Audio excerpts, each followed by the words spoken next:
നമസ്കാരം. ടേക്കി ക്വിസിലേക്ക് എല്ലാവർക്കും വീണ്ടും സ്വാഗതം. ഞാൻ Saranya.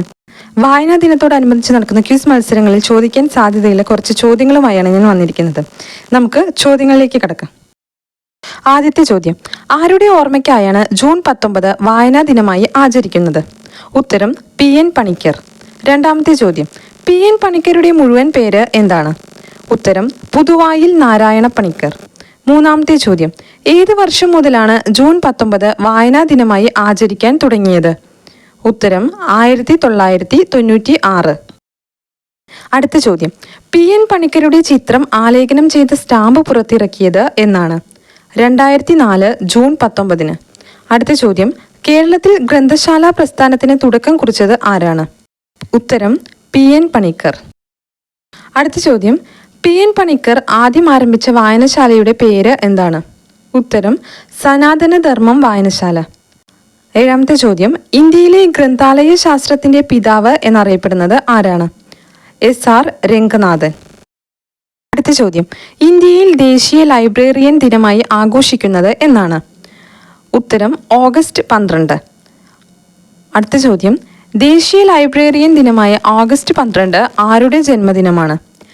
SR രംഗനാഥൻ്റെ. SR Ranganathan Indian library ശാസ്ത്രത്തിൻ്റെ പിതാവാണെന്ന് നമ്മൾ നേരത്തെ പറഞ്ഞു. അദ്ദേഹത്തിൻ്റെ ജന്മദിനമാണ് ദേശീയ ലൈബ്രറിയൻ ദിനമായി ആചരിക്കുന്നത്. അടുത്ത ചോദ്യം: കേരള ഗ്രന്ഥശാല ദിനം എന്നാണ്? സെപ്റ്റംബർ 14.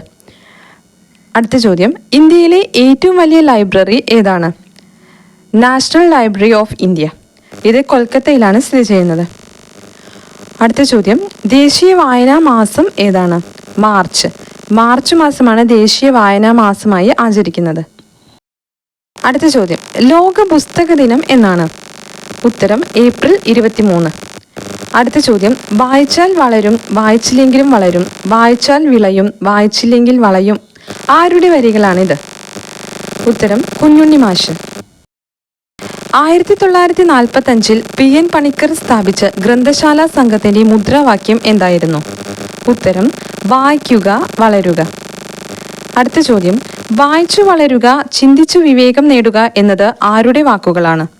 ഉത്തരം: PN പണിക്കരുടെ. അടുത്ത ചോദ്യം: PN പണിക്കർ അന്തരിച്ചത് എന്നാണ്?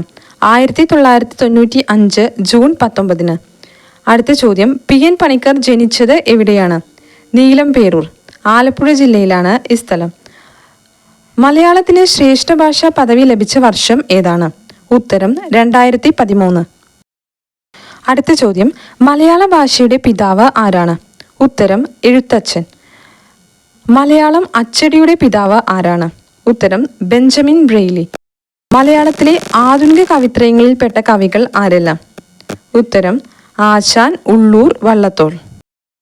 അടുത്ത ചോദ്യം: 1930 ലണ്ടനിൽ നടന്ന വട്ടമേശ സമ്മേളനത്തിൽ പങ്കെടുത്ത മലയാള സാഹിത്യകാരൻ ആരാണ്? ഉത്തരം: സർദാർ KM പണിക്കർ.